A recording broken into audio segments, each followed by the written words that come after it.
Oh boy. Hey everybody, Movie Reviewer next door here, and I'm back with another review. And yeah, finishing off the Vincenzo Natali marathon, I guess, with In the Tall Grass. This is a horror mystery film directed by Vincenzo Natali from 2019, and it stars Laisla de Oliveira, Harrison Gilbertson, Avery Whitted, Will Bowie Jr., Rachel Wilson, and Patrick Wilson.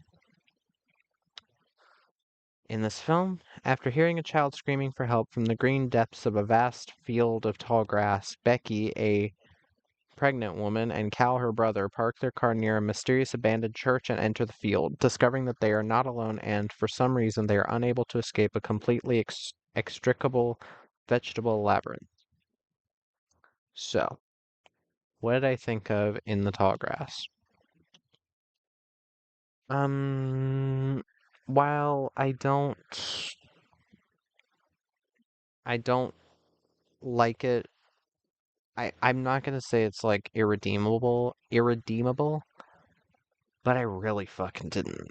Like, there's there's something here, but just the weird shock value stuff that happens in it just kind of pissed me off more than made me creeped out. And again, in order to talk about that, I'm gonna have to do spoilers, so spoilers. In this, excuse me, Lysla de Oliveira plays Becky DeMuth. She's a pregnant woman. She's heading somewhere with her brother. Uh, she's uh, kind of an up and coming actress. She was in a film with, or in a show called uh, Special Ops Lioness, which is a Taylor Sheridan show I have not seen yet. She's also in the movie Code 8. I think her performance was pretty good. Most of the performances are pretty good in this. Uh, Harrison Gilbertson plays Travis McKean, who is the father of her baby, but he didn't want to deal with the baby. Um, I've seen this actor in a couple things. He was in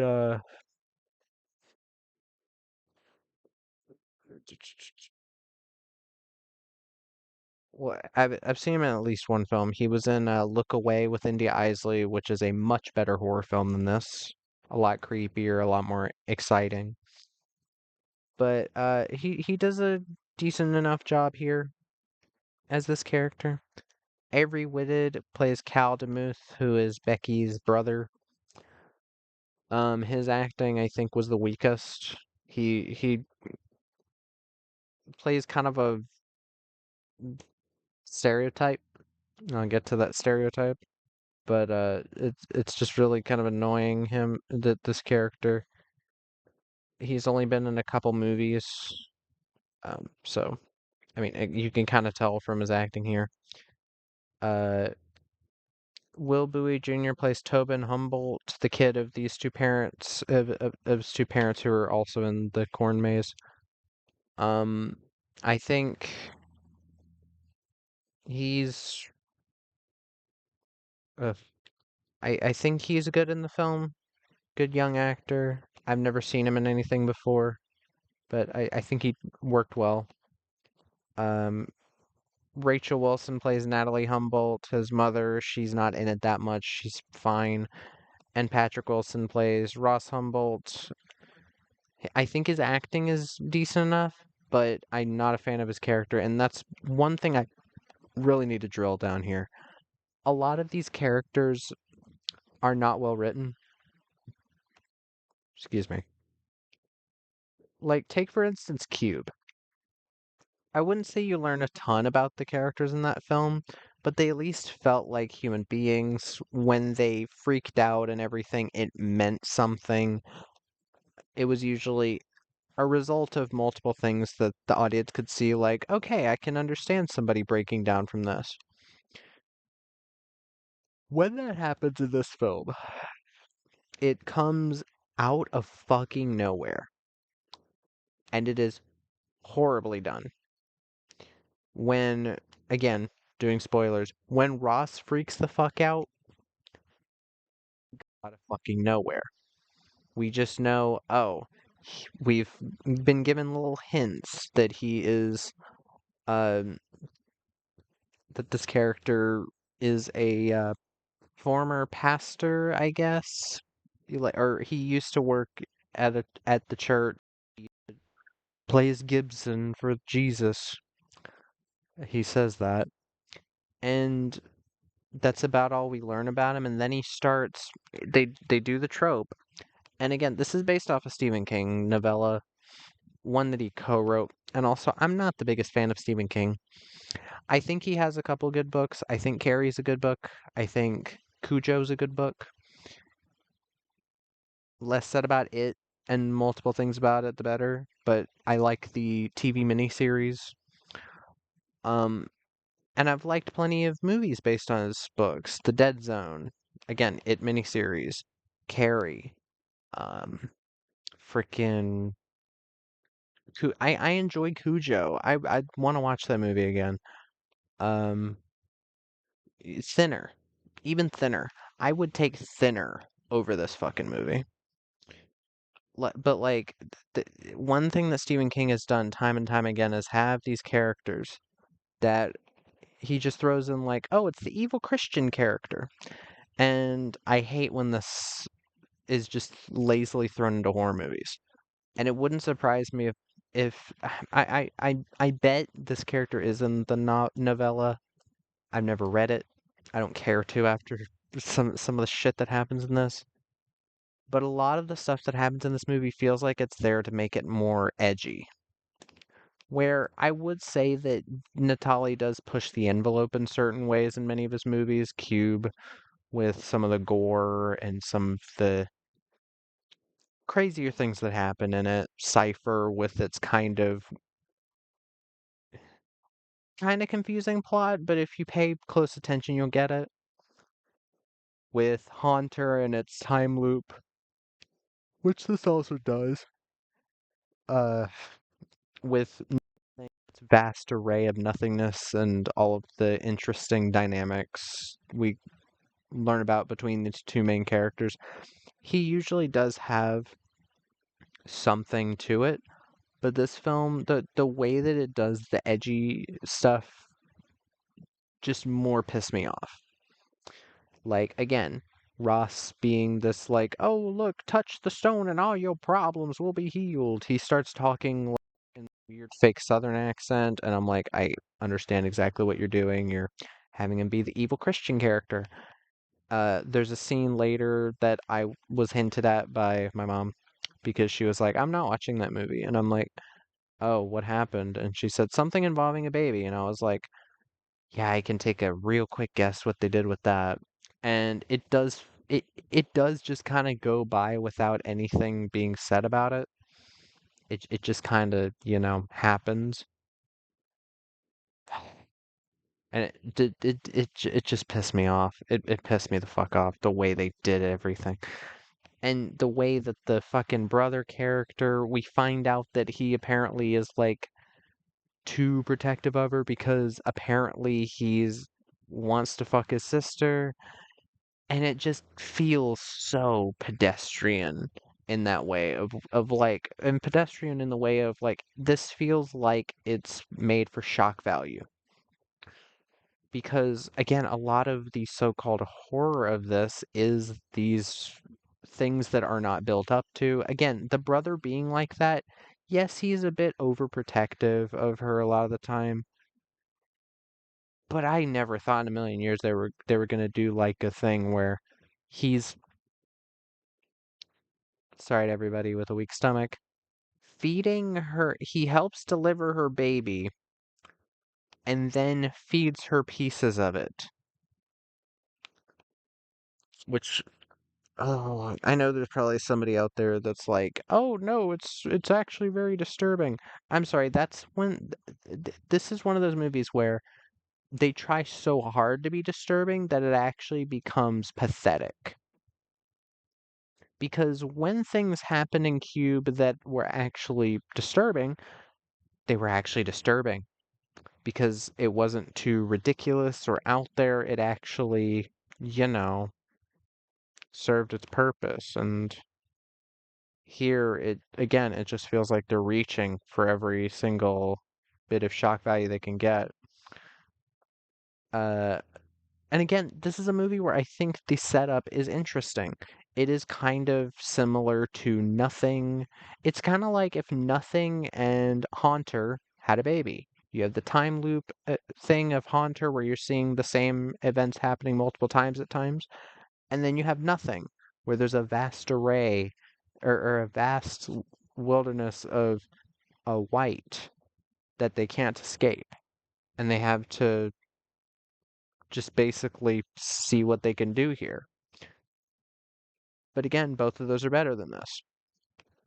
And I can see why a lot of people are not a fan of this. Because again, these time loop movies can feel very stale.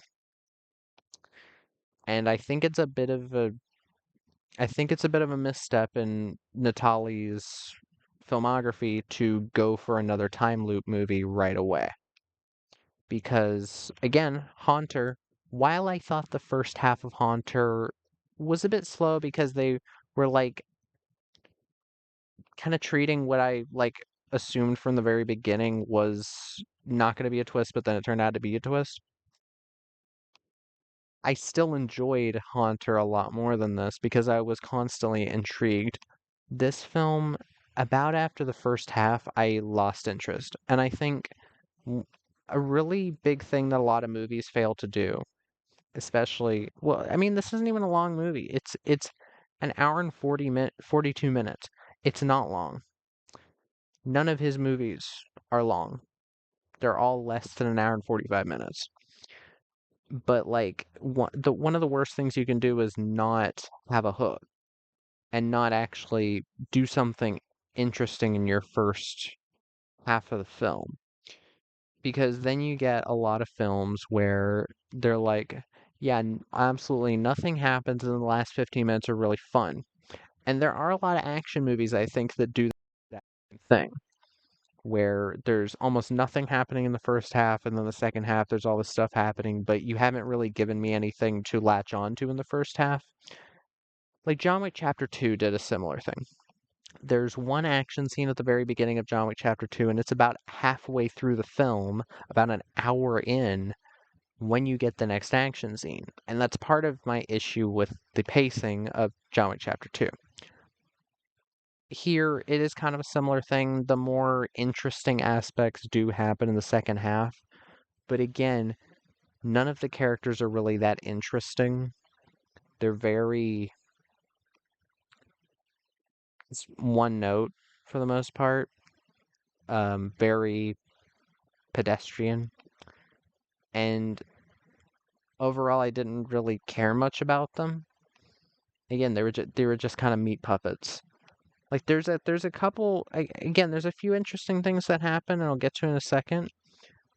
But overall, this like thing of the corn or the tall grass, again, it could be interesting, but they don't do anything that special with it. The most that happens in the first half is the pregnant character falls over and then the grass apparently goes inside of her and like touches the baby, and I was like, what is happening?